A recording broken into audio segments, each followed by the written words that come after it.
Father Mathew's statue, Mangan's clock and the Fireman's Rest were a trio of Victorian street furniture that dominated the northern end of Patrick Street for decades. Unfortunately, only two still remain: the Father Mathew statue and Mangan's clock, which incidentally, regrettably, isn't working. Howsoever, I suppose from a firefighter's point of view, the Father Mathew statue will always be associated with a shelter or a hut that stood there for decades again, called the Fireman's Rest. Just to put it in context, when the fire brigade was formed in Cork in 1877, fire appliances at that time could not carry heavy rescue ladders. So they got over this by stationing these heavy rescue ladders at various points around the city. Eventually there was about 8 or 9 points, from St. Luke's Cross up to the Vincentians and Sunday's Well, Rock Savage, various points, as I say, the courthouse in Washington Street, and I suppose the most well known of them was near the Father Mathew statue in St. Patrick Street.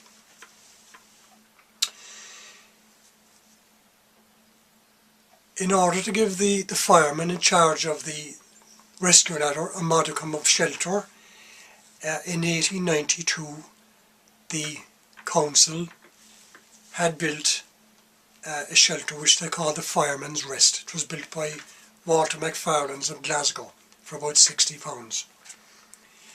It was unusual in that it was an early prefabricated building, but also in that it was one of the first structures in Cork to have a functional telephone. It was first situated outside Grant's on the Grand Parade, at the junction of what was then Great Georgia Street, Washington Street. It was moved after the proprietors of Grant's, Lyons's, cribbed to the corporation that it was spoiling the facade of their newly built department store. So reluctantly the council changed it in 1894 up to Lavitt's Quay outside the Opera House, where it remained until 1904. So in 1904, lock, stock and barrel, the rest was moved once again, and it supplanted a small tram inspector's hut which stood right next to the Father Mathew statue. Both the hut, the tram inspector's hut, and the Fireman's Rest are useful ways of dating photographs of the northern end of Patrick Street. The hut is a much smaller structure than the subsequent Fireman's Rest. Also the hut has an A roof, whereas the Fireman's Rest that supplanted it in 1904 has a hip roof. Howsoever, the idea of the hut, as I say, was to give the fireman in charge of the rescue ladder a modicum of shelter. He took up position at 11 p.m. at night, where he remained until 7 a.m. the following morning. And then the hut was taken over by the electric tram people.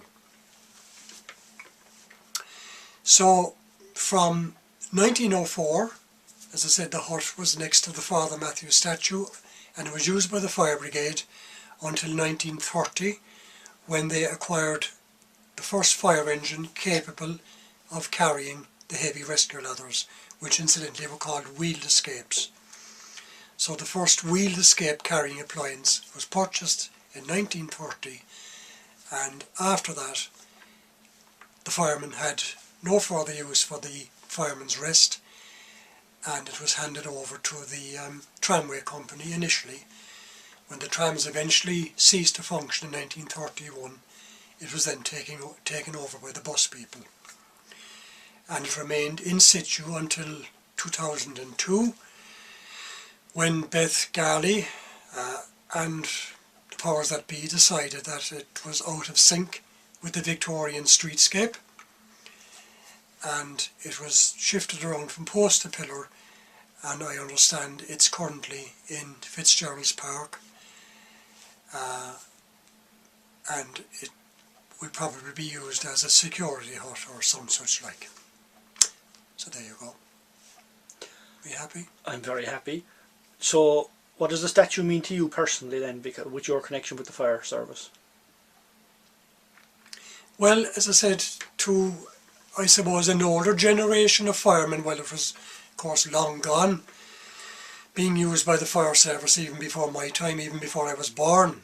As I said, it ceased to be used by the fire brigade in 1930. But I suppose whenever we spoke about the Father Mathew statue long ago, we always thought instinctively or automatically of the Fireman's Rest, which stood right adjacent to the Father Mathew statue. And the last thing I've asked everybody then is it important to celebrate the 150th anniversary of the statue? I think it is. I think Father Mathew should be commemorated and celebrated for what he did in his time. I believe that his campaign didn't last after his death. It sort of what he stood for and what he campaigned for really faded out within some years of his death, that it didn't survive him, regrettably. I suppose another source of regret really is that his church in Blackamoor Lane, another connection with the fire brigade there of course, because it stood right behind what was subsequently fire brigade headquarters, built in 1893. That was knocked down some years ago in controversial circumstances, and I don't know whether there's even a plaque up in Blackamoor Lane to commemorate Father Mathew's church, and where people took the pledge, and where his great campaign was launched actually in 1838 with his immortal words, "Here goes in the name of God."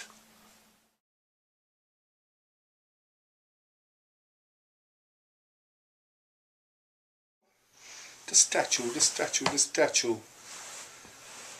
As I was saying earlier, I always was aware of the statue as a thing